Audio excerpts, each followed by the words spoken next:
E1 elimination, ये E1 elimination का मतलब क्या है? देखिए E1 एलिमिनेशन जैसे हमने लास्ट क्लास में डिस्कस करा था E2 elimination, then that means 2 was the molecularity, right. E1 elimination मतलब molecularity of the elimination reaction is 1। बात समझ आई? मॉलिक्युलरिटी 1 होगा। आपका E2 रिएक्शन जो आपने पढ़ा, E2 एलिमिनेशन पढ़ा, that was a 1 step process जिसमें एक ही स्टेप में आपका रिएक्टेड प्रोडक्ट में बदल जाता है, and that happens via a transition state forming, है ना। इसमें क्या होता है E1 एलिमिनेशन में, ये बेसिकली एक 2 स्टेप प्रोसेस होता है। 2 स्टेप प्रोसेस, 2 स्टेप प्रोसेस का क्या मतलब है कि लेट्स से मेरे पास एक सबस्ट्रेट है जिसमें L का मतलब है बेटा leaving group, L means the leaving group, जो हमने कल की क्लास में डिस्कस करे थे लीविंग ग्रुप क्या क्या हो सकते हैं।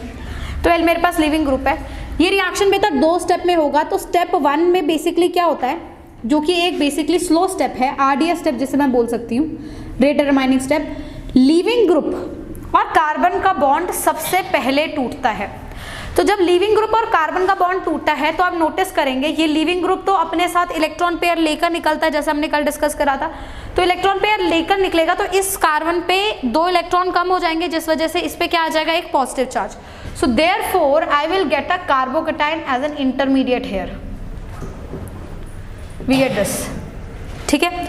तो जैसे आप अगर चीजों को समझेंगे तो सिंपल सी बात यह है, सबसे पहले कार्बन और लीविंग ग्रुप का बॉन्ड टूटेगा। अगर लीविंग ग्रुप आपका इनकेस हैलोजन है तो वो वाला टूटेगा, अगर वाटर है तो जो भी बॉन्ड है वो लीविंग ग्रुप के साथ पहले टूटेगा और कार्बोकेटाइन एज एन इंटरमीडिएट बनेगा। जैसे हम हमेशा से डिस्कस करते हैं, जो भी स्टेप में बॉन्ड ब्रेकिंग होता है वो स्टेप हमारा स्लोएस्ट स्टेप बन जाता है। मतलब स्टेप 1 जो है रिएक्शन का वो स्लोएस्ट स्टेप है, जिसे मैं RDS स्टेप की तरह से बोल सकती हूँ, है ना। तो this is the intermediate which is formed here, carbocation. Now what happens in step 2? Step 2 में क्या होता है, जो कार्बोकेटाइन बना है बेटा, ये अब बेस के साथ रिएक्ट करता है। तो जो बेस है, अब ये कार्बोकेटाइन वहां बनेगा जहां से लीविंग ग्रुप निकला है। तो कार्बोकेटाइन के बगल वाले कार्बन से बेस जो है अपना H+ को एब्स्ट्रैक्ट करेगा। H+ के जो इलेक्ट्रॉन है वो इलेक्ट्रॉन यहाँ आके बॉन्ड बनाएंगे और कार्बोकेटाइन को क्या करेंगे, स्टेबलाइज करेंगे, ठीक है। बट ये रिएक्शन जो है फास्ट होगा। Why fast? क्योंकि कार्बोकेटाइन स्टेबलाइज होना चाह रहा है, अपना ऑक्टेट कंप्लीट कर रहा है, तो वो तो चीज़ जल्दी ही होगी ऑब्वियसली, है ना। तो बॉन्ड टूटेगा और ये बनेगा और ये कार्बोकेटाइन जो है बहुत फास्टली रिएक्ट करेगा और आपको जो है alkene as a major product दे देगा। That's the alkene which is the major product. बात समझ आई? तो ये रिएक्शन 2 स्टेप पे हुआ, जिसमें से पहला स्टेप है इन्वॉल्वमेंट ऑफ कार्बोकेटाइन फॉर्मेशन और सेकंड स्टेप है बेस का एब्स्ट्रैक्शन ऑफ हाइड्रोजन। अगर आप इसे E2 से कंपेयर करेंगे तो आप नोटिस करेंगे कि वहाँ पे बेस साथ साथ एब्स्ट्रैक्ट करता था, साथ साथ बॉन्ड टूटता था, साथ साथ डबल बॉन्ड बनता था, साथ साथ लीविंग ग्रुप निकलता था। Everything was used happening in a single step, but now here it is being broken into 2 steps. 1, leaving group will depart forming a carbocation and the carbocation will now react with the base giving you the alkene as the major product. इसमें पहला step मेरा reaction का slow रहेगा, second step मेरा reaction का क्या रहेगा, fast रहेगा। तो जैसे हम कहते हैं रिएक्शन के स्लोएस्ट स्टेप से रिएक्शन की मॉलिक्युलरिटी देखी जाती है if your reaction is complex, है ना। तो जो भी कॉम्प्लेक्स रिएक्शन होता है उसमें मॉलिक्युलरिटी हमेशा स्लोएस्ट स्टेप की लिखी जाती है। तो अगर आप स्लोएस्ट स्टेप को नोटिस करेंगे तो स्लोएस्ट स्टेप में सिर्फ एक ही बंदा इन्वॉल्व है या एक ही चीज इन्वॉल्व है, वो है सबस्ट्रेट। स्लोएस्ट स्टेप में कहीं पे भी बेस इन्वॉल्व नहीं है, इसलिए रिएक्शन की मॉलिक्युलरिटी क्या है, 1, ठीक है। मॉलिक्युलरिटी होता है ना sum of the stoichiometric coefficient of the reactant involve. Reactant तो सिर्फ एक ही है सबस्ट्रेट, तो उसका स्टोइचियोमेट्री 1 है, इसलिए मॉलिक्युलरिटी क्या है, 1। एक चीज। दूसरी, अगर इस रिएक्शन के ऑर्डर की बात करी जाए तो again for a complex reaction order is always written for the slowest step. Slowest step के लिए ऑर्डर और मॉलिक्युलरिटी क्या होता है, सेम होता है। तो इस पर्टिकुलर रिएक्शन में अगर आप देखेंगे तो स्लोएस्ट स्टेप में जो ऑर्डर है वो सिर्फ सबस्ट्रेट के रिस्पेक्ट में ही होगा, क्योंकि बेस तो इन्वॉल्व नहीं है। तो अगर आप इस रिएक्शन का रेट लॉ लिखेंगे तो रेट होगा K times concentration of just substrate. इसमें बेस इन्वॉल्व नहीं होगा। सबस्ट्रेट की पावर 1 मतलब ऑर्डर 1, मॉलिक्युलरिटी भी क्या है, 1। बट फर्क यह है कि ये रिएक्शन क्या है, 2 स्टेप। बात क्लियर हुई? तो क्या आप मुझे बता सकते हैं कि अगर मैं बेस की कॉन्सेंट्रेशन या बढ़ा रही हूँ घटा रही हूँ, क्या मेरे रेट ऑफ रिएक्शन को फर्क पड़ेगा? नहीं। इस पर्टिकुलर में आप बेस ज़्यादा मात्रा में लें या बेस कम मात्रा में लें, उससे रेट ऑफ रिएक्शन को कोई फर्क नहीं पड़ेगा। सिर्फ कॉन्सेंट्रेशन ऑफ सबस्ट्रेट जो है वो रेट ऑफ रिएक्शन को क्या करेगी? अफेक्ट करेगी। तो यहाँ एक नोट लिखेंगे, concentration of substrate will going to affect the rate of reaction alone.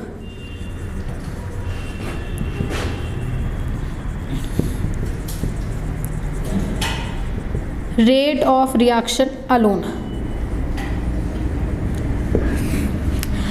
Concentration of base will not have any impact on the rate of reaction. Will not have any impact on rate of reaction. Any impact on rate of reaction.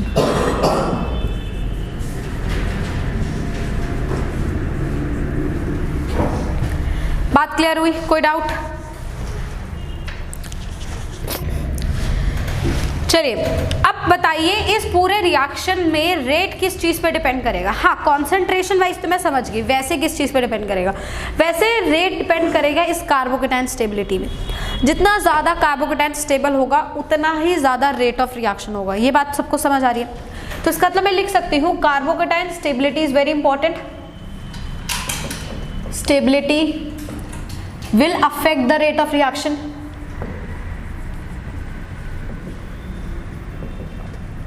Will affect the rate of reaction. ये बात clear है? तो अगर आपके पास तीन तरीके के substrate है बेटा, एक सबस्ट्रेट है आपके पास ये,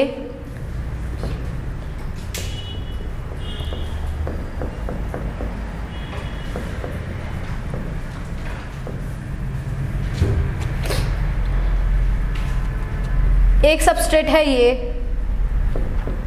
एक सबस्ट्रेट है ये, तीन सबस्ट्रेट है आपके पास, ठीक है। मैं आपसे पूछती हूँ रेट ऑफ एलिमिनेशन रिएक्शन किस तरीके से होगा? तो अगर मैं E1 एलिमिनेशन की रेट की बात करूंगी, rate of E1 elimination, then E1 elimination have a carbocation in it.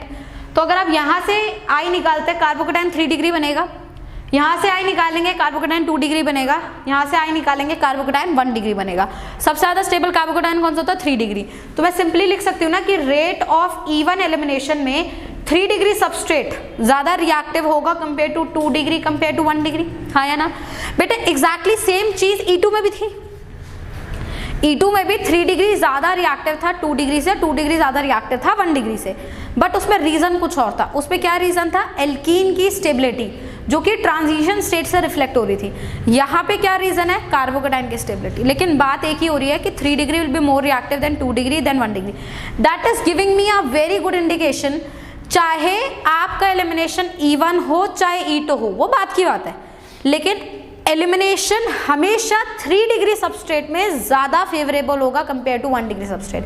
तो जब भी 3 डिग्री सबस्ट्रेट आपके सामने दिखे तो आप ये सोचेंगे कि एलिमिनेशन यहाँ पे काफी फेवरेबल है, क्योंकि E1 से भी 3 डिग्री के लिए एलिमिनेशन अच्छा है, E2 के हिसाब से भी 3 डिग्री के लिए एलिमिनेशन अच्छा है। तो overall 3 degree substrate is always susceptible for elimination reaction. ये बात क्लियर होती है? अच्छा, दूसरी चीज एक और भी हम यहाँ लिखते हैं। अगेन मैं रेट ऑफ एलिमिनेशन ही पूछूंगी आपसे, rate of E1 elimination. But मैं क्या कर रही हूं,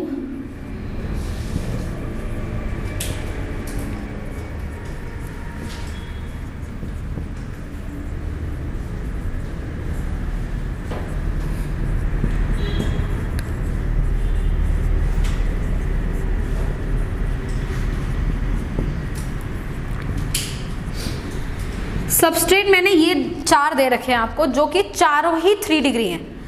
बस फर्क इस चीज से पड़ रहा है, एक में लीविंग ग्रुप आयोडीन है, एक में लीविंग ग्रुप क्लोरीन है, लेट्स से ये A है ये B है, एक में लीविंग ग्रुप ब्रोमीन है ये C है, और D में लीविंग ग्रुप कौन है? फ्लोरीन। तो आप ये देखेंगे कि RDS स्टेप में E1 में क्या क्या इन्वॉल्व हो रहा है। RDS स्टेप में जब कार्बोकेटायन बन रहा है तो वो सिर्फ तभी बनेगा जब कार्बन और लीविंग ग्रुप का बॉन्ड टूटेगा, है ना?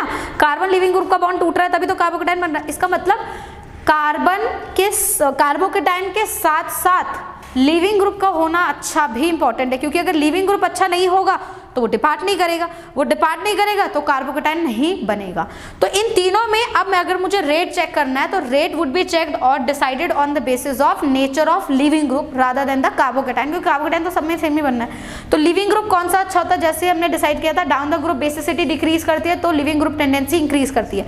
तो सबसे अच्छा लिविंग ग्रुप कौन होता है, iodine, then Br, then Cl and बेकार होता है F। तो रेट सबसे ज्यादा किसके पास होगा, E1 का, A के पास, फिर C के पास, फिर B के पास, और सबसे कम रेट किसमें होगा, D, and that is because of leaving group tendency.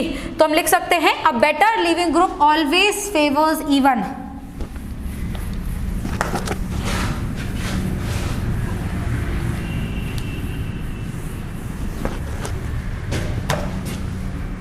A better living group always favors E1। तो E2 में भी लिविंग ग्रुप अच्छा होना इंपॉर्टेंट था, E1 में भी लिविंग ग्रुप का अच्छा होना इंपॉर्टेंट है, क्योंकि E2 में भी लिविंग ग्रुप और कार्बन का बॉन्ड RDS स्टेप पे टूट रहा था, E1 में भी लिविंग ग्रुप और कार्बन का बॉन्ड RDS स्टेप में ही टूट रहा है। बात क्लियर होती है, कोई डाउट नहीं है, गुड। चलिए अब नेक्स्ट चीज हम लोग स्टडी करते हैं। कार्बोकेटाइन के लिए एक बहुत अच्छी चीज हम लोग जानते हैं कि कार्बोकेटाइन हमेशा अगर उसके पास पॉसिबिलिटी होती है रीअरेंज करने की तो वो रीअरेंज करता है। रीअरेंज वो कर सकता है या तो रिंग एक्सपेंशन से, रिंग कॉन्ट्रैक्शन से, अल्काइल शिफ्ट से, या फिर हाइड्राइड शिफ्ट से। लेकिन ये जो रीअरेंजमेंट है ये सिर्फ तभी होता है जब उसे पता है कि मैं रीअरेंज करके और स्टेबल बनूंगा, है ना। सी कोई चीज अगर स्टेबल है अच्छी बात है, बट अगर वो और स्टेबल हो सकती है तो you can always rearrange. That means I can always say कि even elimination favours rearrangement. In even elimination, rearrangement can occur. Rearrangement can occur. Rearrangement हो सकता है even में, क्यों? क्योंकि कार्बोकेटाइन बन रहा है। तो क्या rearrangement E2 में हो सकता था? No. क्योंकि एल्कीन लाइक ट्रांजिशन स्टेट है। एल्कीन में क्या हो जाएगा, ट्रांजिशन स्टेट जब एल्कीन लाइक हो जाएगी, रिस्ट्रिक्टेड बॉन्ड रोटेशन हो जाएगा। कोई ना कार्बोकेटाइन बन रहा है, ना रीअरेंज हो रहा है, ना बॉन्ड रोटेट हो रहा है, ना घूम रहा है, कुछ भी नहीं हो पाएगा। तो E2 elimination will never have rearrangement, but even elimination will have rearrangement. In even elimination, rearrangement can occur, while in E2 there is no rearrangement.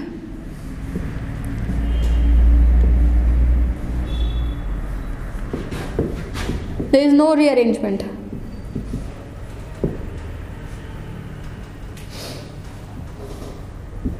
But in E2 there is no rearrangement। हाँ जी, ये बात सबको समझ आई। सबसे पहली चीज, एक E2 elimination अगर हो रहा है तो उसमें रीअरेंजमेंट कभी भी नहीं होगा, बट अगर इवन एलिमिनेशन हो रहा है तो उसमें रीअरेंजमेंट हो सकता है।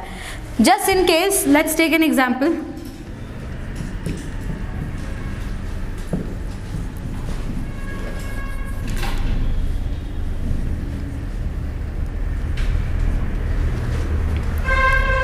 ठीक है, हमारे पास ये एक सबस्ट्रेट है, अब मैं इसका एलिमिनेशन करा रही हूँ, एक बार E2 से एक बार E1 से।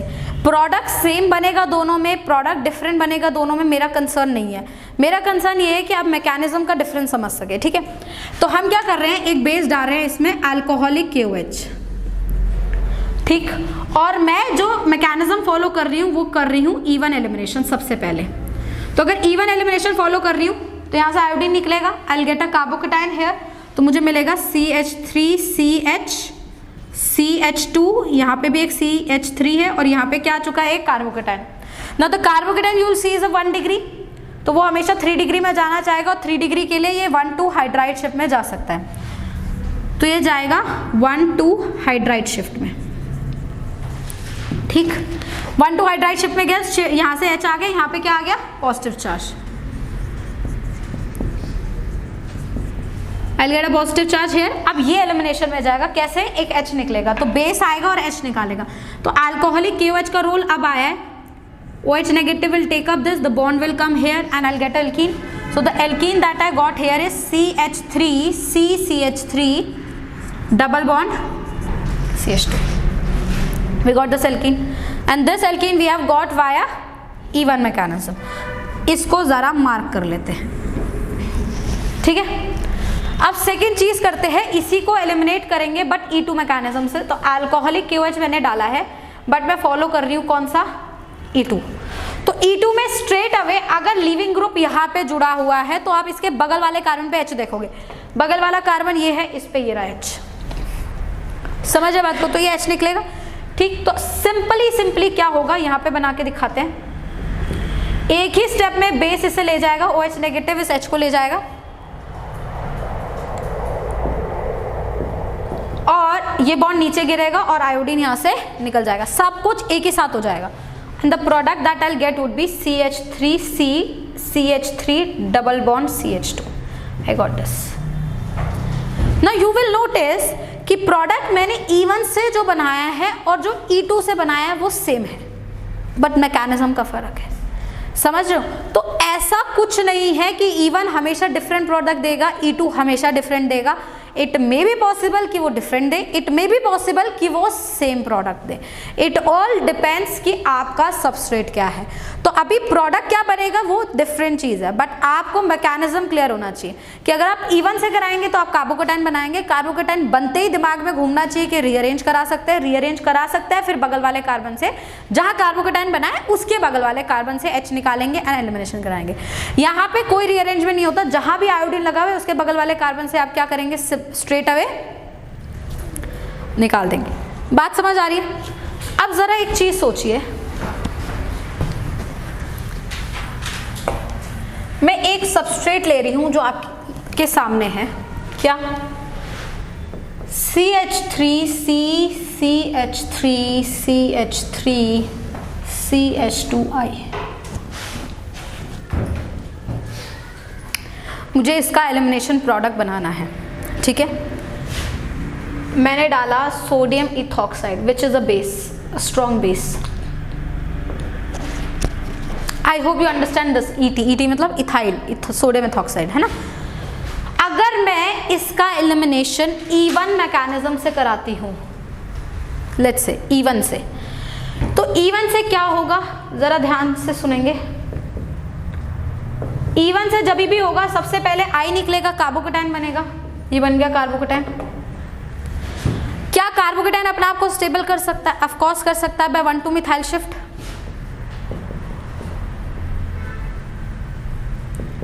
तो ये मिथाइल उठ के इधर जाएगा, इधर कार्बोकेटाइन जनरेट हो जाएगा CH3C, हाँ या ना। अब फिर से एलिमिनेशन होगा, ठीक है। अब एलिमिनेशन कैसे होगा, बगल वाले कार्बन से हम क्या ले लेंगे, H ले लेंगे, ठीक है। तो अब दो ऑप्शन है तुम्हारे पास, बगल कौन से ये देखें, एक तो ये वाला कार्बन इसके बगल में, ये वाला कार्बन भी बगल में, ये वाला कार्बन भी बगल में, हाँ या ना। बट अगर आप इन दोनों को देखेंगे, दोनों सेम ही नहीं है, ये भी मिथाइल, ये भी मिथाइल, तो दोनों में से कोई एक काउंट कर लो। लेट्स से मैंने इसको काउंट कर लिया, तो मेरे पास ओवरऑल 2 बगल वाले कार्बन हैं जहां से मैं H निकाल सकती हूँ, एक ये, हाँ या ना। अब मैं क्या कर रही हूँ, इन दोनों को डिस्टिंग्विश कैसे कर रही हूँ, यहाँ का जो एक H है उसे HA लिख रही हूँ, यहाँ का जो एक H है उसे HB लिख रही हूँ, ताकि आप ये समझ सके कि कौन से कार्बन से कौन सा H निकला है। ये बात क्लियर है।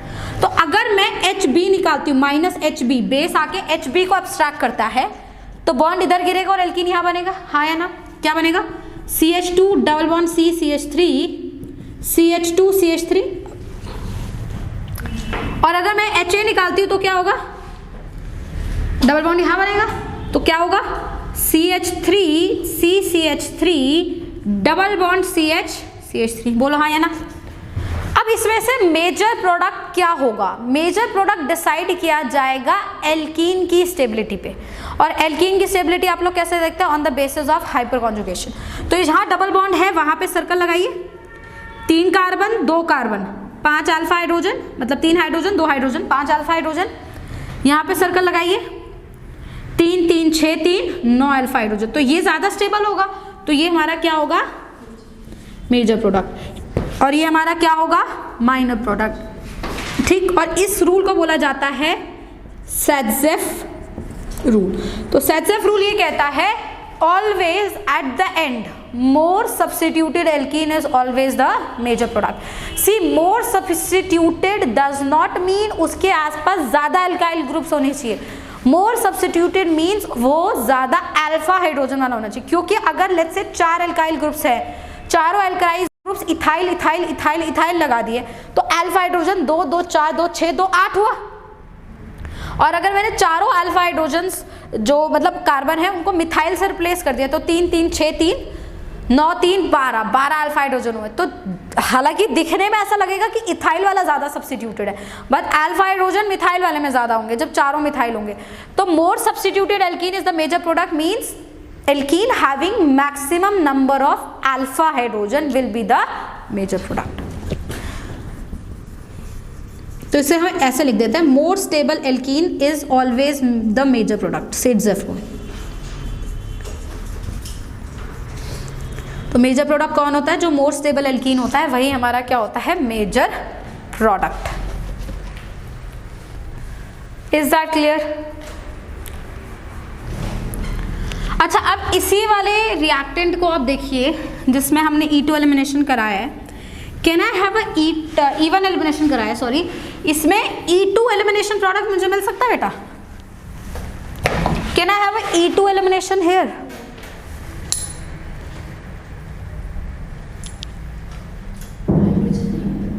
नहीं हो सकती E2 एलिमिनेशन। क्यों? क्योंकि E2 में यहाँ आयोडीन जहां लगा है उसके बगल वाले कार्बन पे क्या होनी चाहिए? नहीं है बगल वाले कार्बन पे H।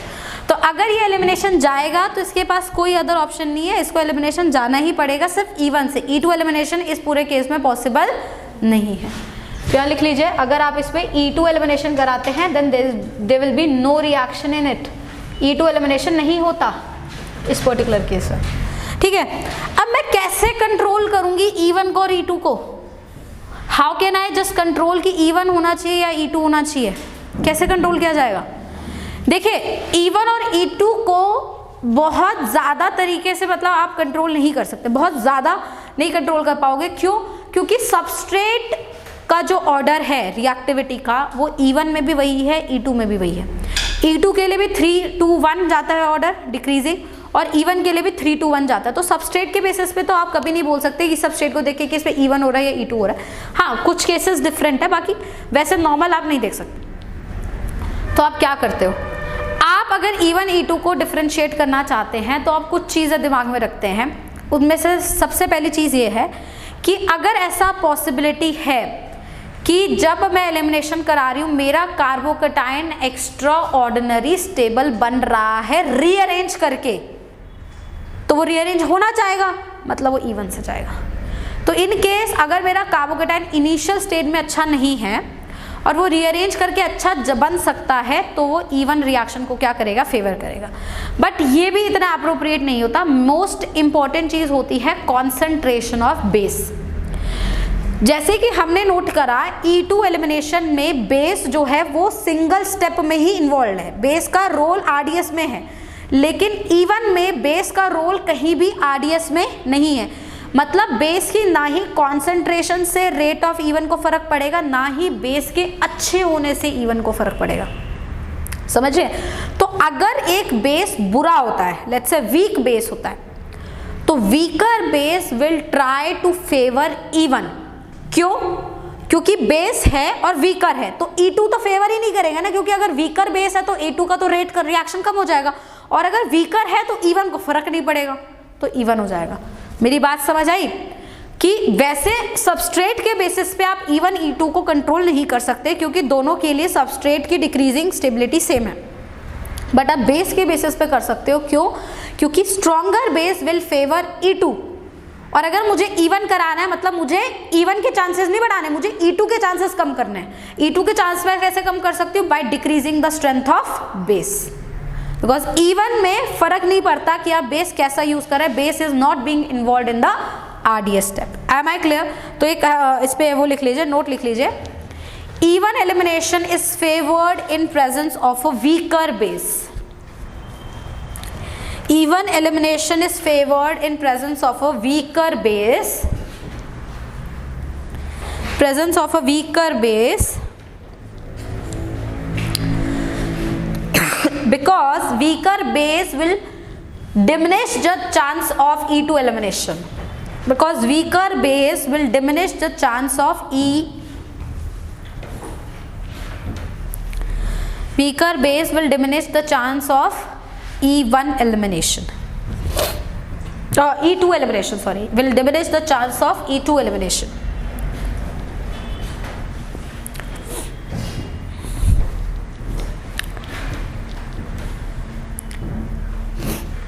Is that clear till now? Any doubt? ये बात समझ आ गई?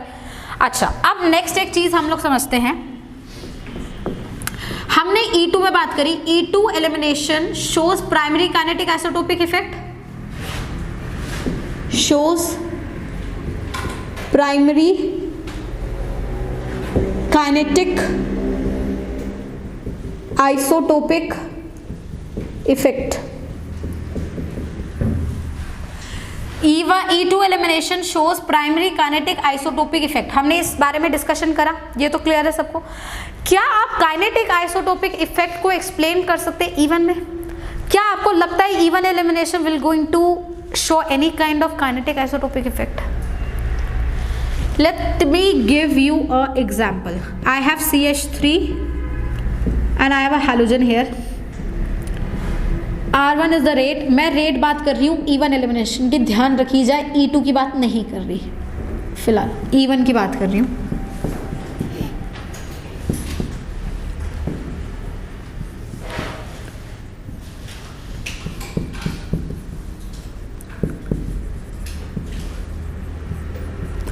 यहाँ पे D कर देते हैं, CD3 हर जगह, यहाँ हर जगह CT3 कर देते हैं।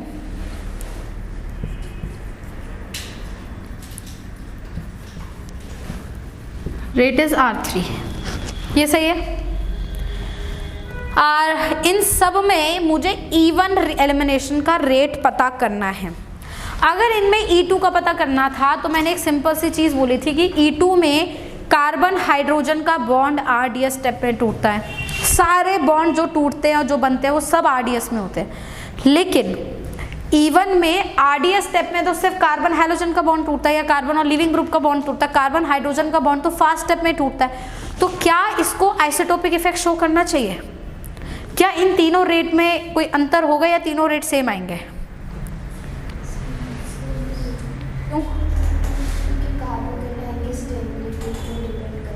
Very true. हाँ, ये बात बिल्कुल सच है कि कार्बन हाइड्रोजन बॉन्ड RDS में नहीं टूट रहा, ठीक है।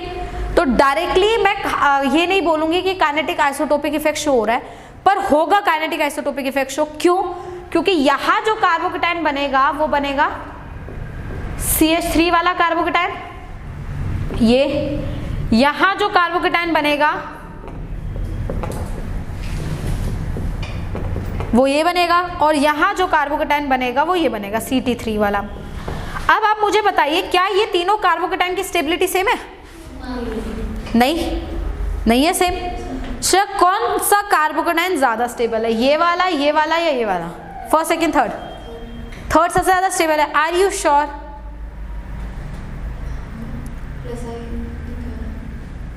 कार्बोकेटाइन की स्टेबिलिटी हम लोग कैसे जज करते हैं? Hyperconjugation, that's the dominant effect. Inductive तब देखेंगे जब हाइपर कॉन्जुगेशन वर्क नहीं करेगा, सेम होगा। तो हाइपर कॉन्जुगेशन कैसे होती है इन सब में? कार्बोकेटाइन के बगल वाला अल्फा कार्बन का H के साथ बॉन्ड टूटता है, ऐसा ही होता है ना। तो नो बॉन्ड रेजोनेंस को अगर रिकॉल करोगे तो ऐसे नहीं कराता नो बॉन्ड रेजोनेंस। तो इसका मतलब यहाँ पे जो कार्बोकेटाइन में हाइपर कॉन्जुगेशन होगा उसमें कार्बन हाइड्रोजन बॉन्ड टूटेगा, जो कि आसानी से टूट सकता है compare to carbon D, compare to carbon T। तो एक्चुअली में जो सबसे ज्यादा कार्बोकेटाइन स्टेबल होगा वो ये वाला होगा, समझ रहे हैं? Not because of inductive but because of hyper conjugation. Inductive के बेसिस पे तो ये होना चाहिए क्योंकि T का इंडक्टिव इफेक्ट ज्यादा होता है, लेकिन ये मैं तब देखती जब T उस वाले कार्बन पे लगा था जो हाइपर कॉन्जुगेशन क्रिएट नहीं कर रहा होता। लेट्स से ये CH2CT3 होता तो हाइपर कॉन्जुगेशन सब में H से होती, हाइपर कॉन्जुगेशन सब में सेम होती तो मैं टी का इफेक्ट देख लेती, क्योंकि टी हाइपर में इन्वॉल्व नहीं हो रहा तो इंडक्टिव इफेक्ट शो कर रहा है, बट यहाँ तो ये डायरेक्टली इन्वॉल्व होगा हाइपर कॉन्जुगेशन में, so I will look for hyperconjugation as the major effect. तो इन तीनों कार्बोकेटाइन में से सबसे ज्यादा कार्बोकेटाइन कौन सा स्टेबल है, ये मोर स्टेबल कार्बोकेटाइन ये है, बिकॉज ऑफ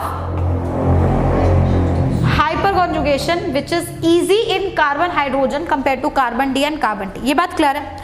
तो अब एक मेरी बात सुनेंगे, अगर ये कार्बोकेटाइन ज्यादा स्टेबल है तो कौन सा रेट ज्यादा हुआ,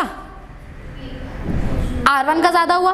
तो मतलब रेट की अगर बात करी जाए तो R1 बड़ा हुआ R2 से, बड़ा हुआ R3 से। तो आप बोलोगे, सवाल पूछोगे मैम यही तो आ रहा था E2 में भी, E2 में भी यही R1 बड़ा आ रहा था R2 से, तो हम बोल रहे थे वहाँ प्राइमरी काइनेटिक आइसोटोपिक इफेक्ट है। तो यहाँ कौन सा है, यहाँ पे भी आइसोटोपिक इफेक्ट है, बट इसे प्राइमरी आइसोटोपिक इफेक्ट ना बोल के सेकेंडरी काइनेटिक आइसोटोपिक इफेक्ट बोला जाता है। क्यों, क्योंकि प्राइमरी तब होता है जब कार्बन हाइड्रोजन का बॉन्ड RDS स्टेप में टूटे। यहाँ रेट इसलिए नहीं चेंज हो रहा क्योंकि कार्बन हाइड्रोजन बॉन्ड इफेक्ट हो रहा है, यहाँ इसलिए चेंज हो रहा है क्योंकि कार्बोकेटाइन की स्टेबिलिटी इफेक्ट हो रही है। समझे मेरी बात को। तो E2 shows the difference in rate, shows the isotopic effect. E1 also shows isotopic effect, but E2 shows isotopic effect which is primary because carbon hydrogen bond is involved in RDS. This shows isotopic effect which is secondary because carbon hydrogen bond is not broken. Instead, carbocation stability is changed by keeping the different isotope of hydrogen. बताओ बात समझ आई नहीं आई? तो इसको बोला जाएगा secondary kinetic isotopic effect.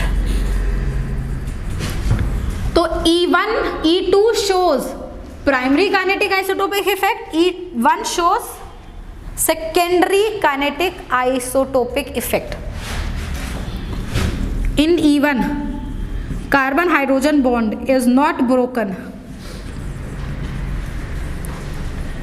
in RDS step, but still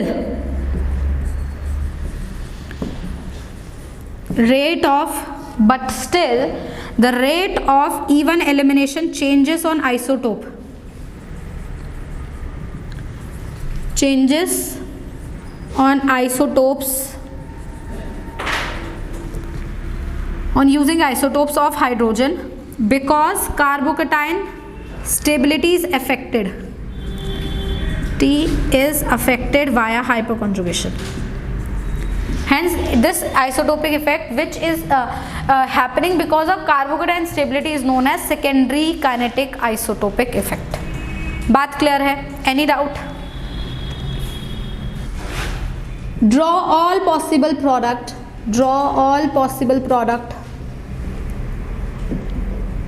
of elimination in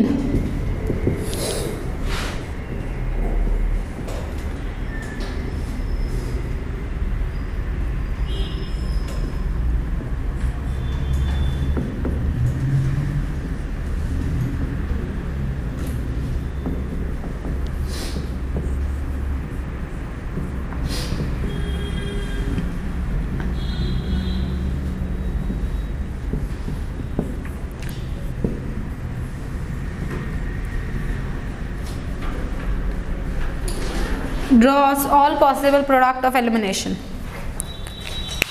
क्यों नहीं बनाया था? देखिए सबसे पहली बात, जब आपसे पूछा जाए all possible product of elimination तो आप कोशिश करिए रिएक्शन को E1 से करिए। क्यों?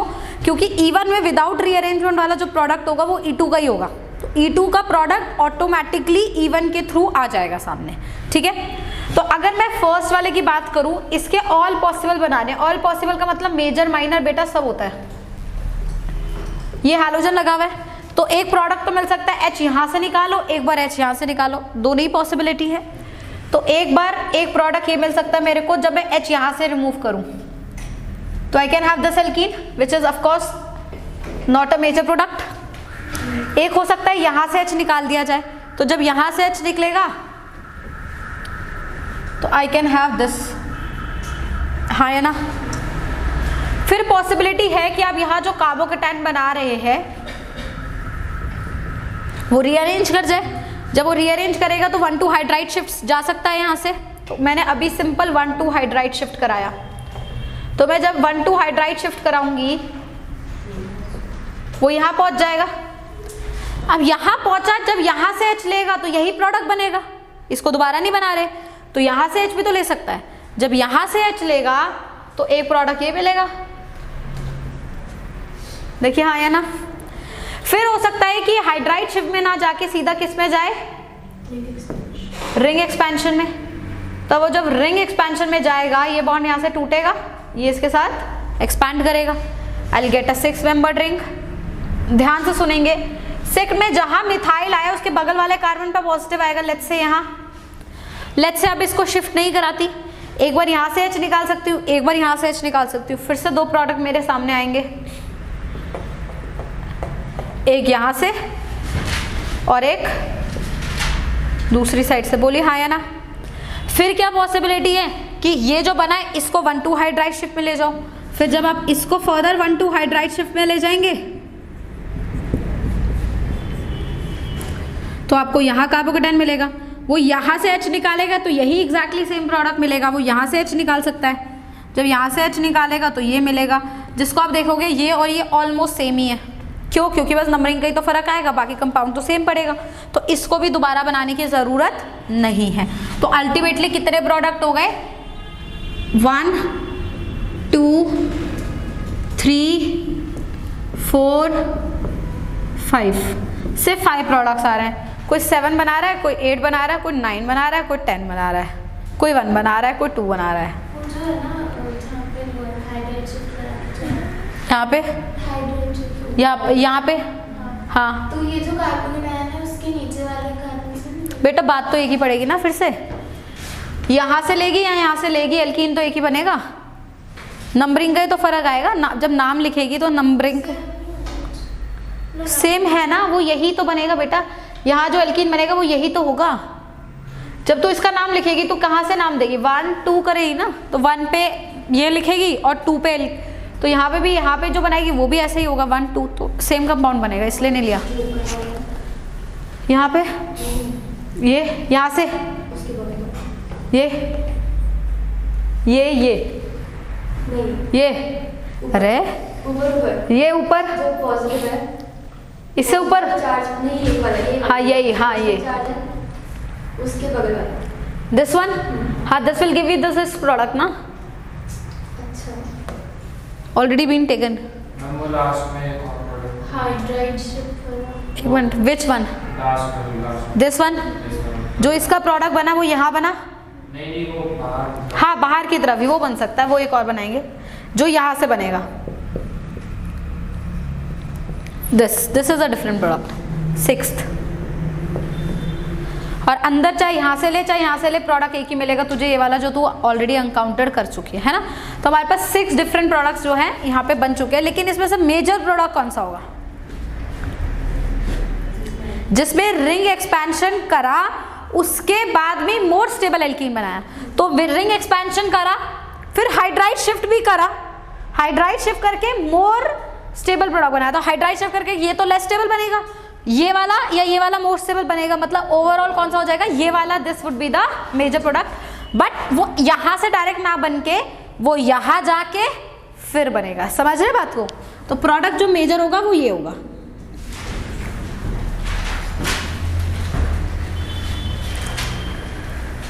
वैशाली कंफ्यूज्ड, चले आगे, इस वाले पे देख लेते हैं, सेकेंड वाला।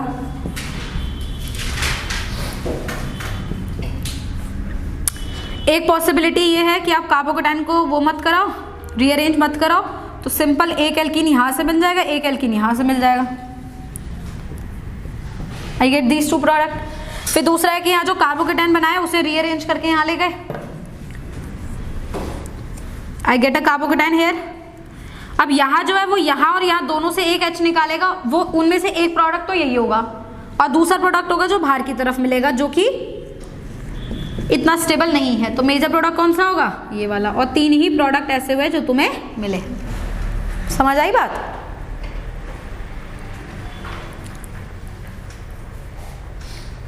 तो बेसिकली इसमें क्या होगा, ये निकलेगा, यहाँ कार्बोकेटाइन बनेगा, ये कार्बोकेटाइन रीअरेंज करके यहाँ जाएगा और फिर H यहीं से लेगा, तो बात एक ही पड़ेगी, प्रोडक्ट ही बना। अगर तू E2 भी कराएगी तो सिंपल यहाँ से H निकालते हुए बनेगा, तो E2 will also give this major. E1 से कराओगे तो भी मेजर ये मिल रहा है तुम्हें, समझे बात को। तो E1 E2 may give you different product, may give you same product depending upon what is the system।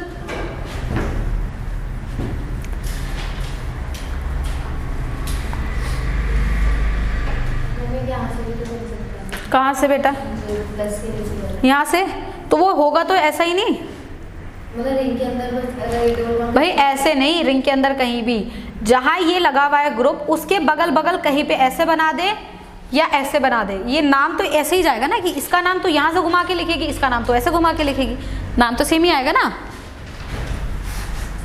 तो जहाँ ग्रुप लगा हुआ है उसके बगल इधर उधर, लेट्स से एक ग्रुप, एक काम और करते हैं, लेट्स डू वन थिंग, इधर एक मिथाइल और लगा देते हैं।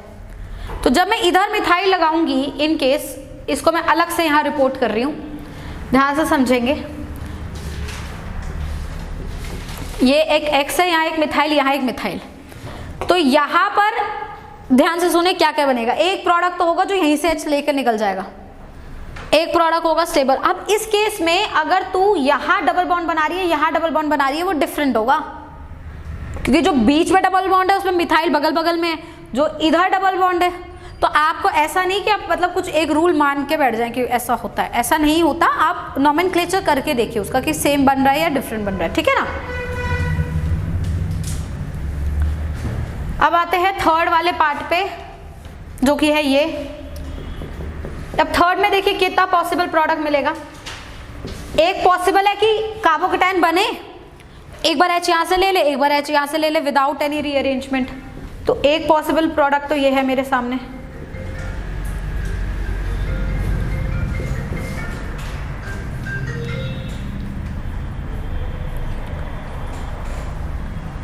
डबल और ये ऐसे,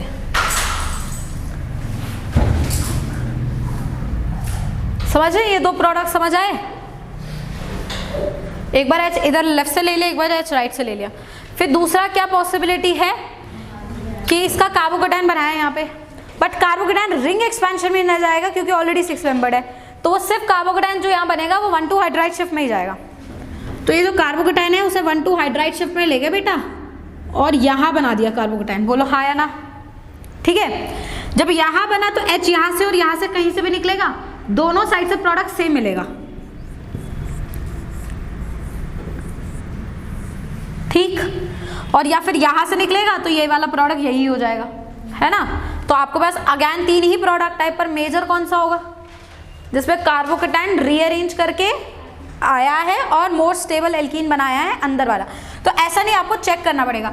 यहाँ पे आप चेक करिए अल्फा हाइड्रोजन कितने हैं, 2 और 2 4 और 3, समझ रहे, 3 4 5 6 7। यहाँ चेक करिए कितने आएंगे, 2 और 2 4 5 6, कौन है मेजर, दिस इज मेजर। इसका मतलब ये होगा कैसे, कार्बोकेटाइन यही होगा बट H अंदर का ना लेके H बाहर वाला लेगा। तो ऐसा नहीं कि आपको दिख रहा है मैम ये मोर सब्स्टिट्यूटेड है क्योंकि ये रिंग के अंदर है, पर बात मोर सब्स्टिट्यूटेड के in the sense more stable. तो this has to be the major product, समझ रहे बात को।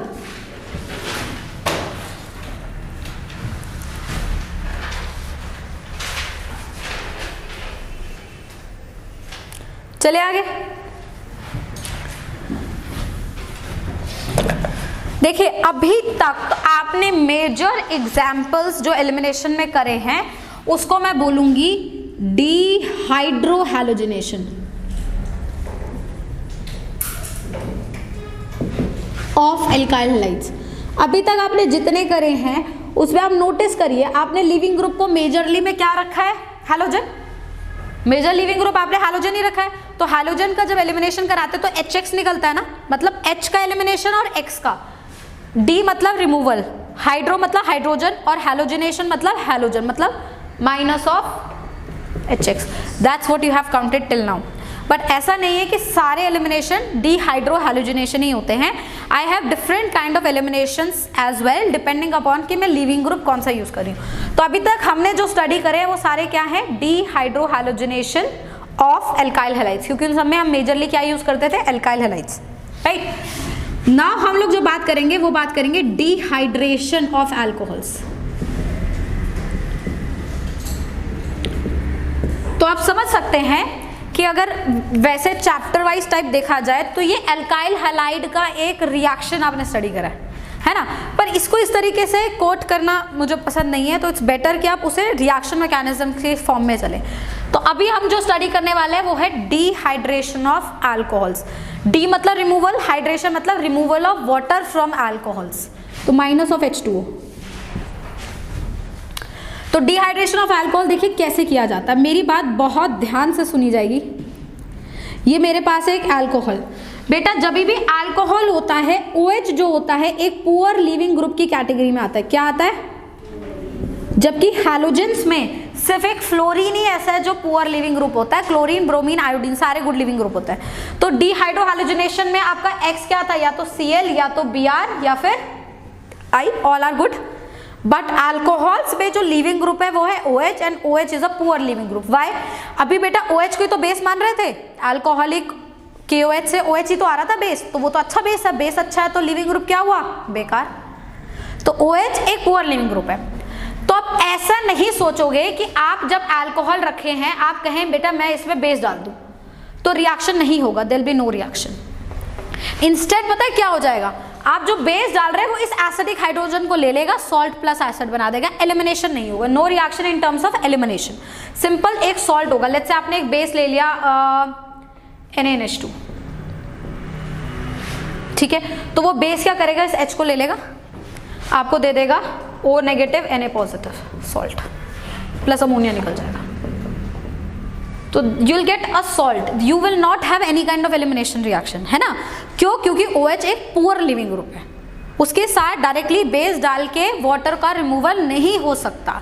तो अगर आप OH में वाटर का रिमूवल करना चाहते हैं या एलिमिनेशन करना चाहते हैं अल्कोहल्स का, तो आपको OH को एक गुड लिविंग ग्रुप में कन्वर्ट करना होगा, और वो हो सकता है जब आप इसमें कुछ थोड़ा सा एसिड डालें।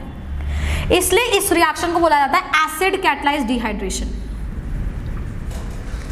मुझे एसिड डालना पड़ता है, ये एसिड क्या करेगा, ये एसिड इस OH को प्रोटोनेट करेगा। अब ध्यान से देखेंगे, एसिड वहां जाता है जहां लोन पेयर ऑफ इलेक्ट्रॉन है। इस पूरे स्ट्रक्चर में लोन पेयर सिर्फ किस पे होंगे?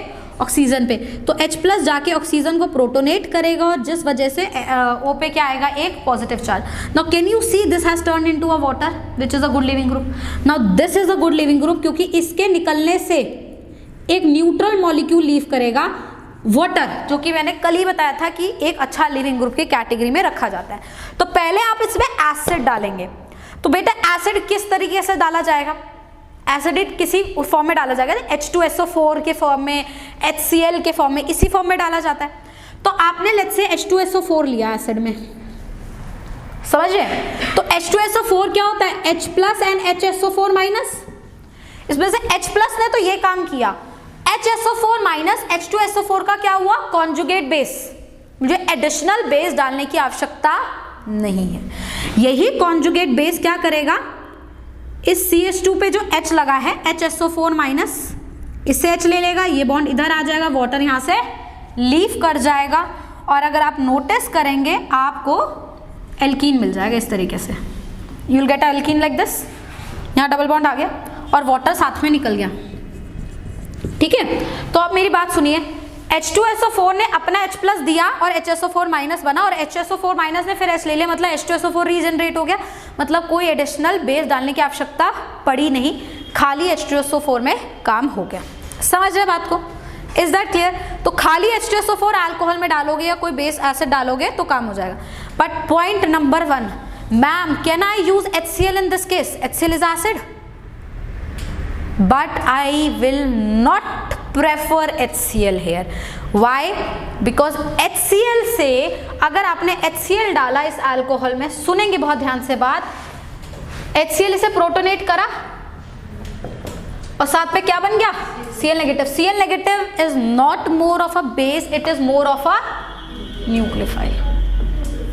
ये बेस कम है, तो ये पता क्या करेगा, ये कहेगा कि मैं H को तो ले नहीं सकता, न्यूक्लियोफाइल किस पे अटैक करता है? कार्बन पे, तो ये जाके अटैक करेगा इस कार्बन पे और वाटर को निकालेगा। तो वाटर तो निकलेगा ही, लेकिन कार्बन पे कौन लग जाएगा? Cl, और instead of elimination you will have a substitution reaction. तो अगर अल्कोहल्स का डिहाइड्रेशन करा के एलिमिनेशन कराना है तो ऐसा एसिड यूज करना है जिसका कॉन्जुगेट बेस बेसिक ज्यादा हो, न्यूक्लियोफिलिक कम हो। तो आप H2SO4 यूज कर सकते हैं, आप H3PO4 यूज कर सकते हैं। आप ये दोनों कन्वीनियंटली यूज कर सकते हैं क्योंकि इनका कॉन्जुगेट बेस न्यूक्लियोफिलिक कम होता है, बेसिक ज्यादा होता है। HCl आप बहुत अच्छे से यूज नहीं करेंगे because HCl will be generating Cl negative. HBr नहीं करना, Br नेगेटिव तो और बेटर न्यूक्लियोफाइल है। HI मत करना, है ना। तो ये सारी चीजों का खासकर ध्यान रखा जाएगा। आप इसलिए एक वर्ड भी कोट किया जाता है इनऑर्गेनिक में, H2SO4 is a dehydrating agent. It's a very good dehydrating agent. पानी को चुपचाप जो है डिहाइड्रेट कर लेता है, मतलब पानी को निकाल लेता है, और इसलिए बेस्ट जो आप डिहाइड्रेशन में यूज कर सकते हैं वो हो सकता है बेस्ट H2SO4। बात सबको समझ आ रही है? कोई डाउट?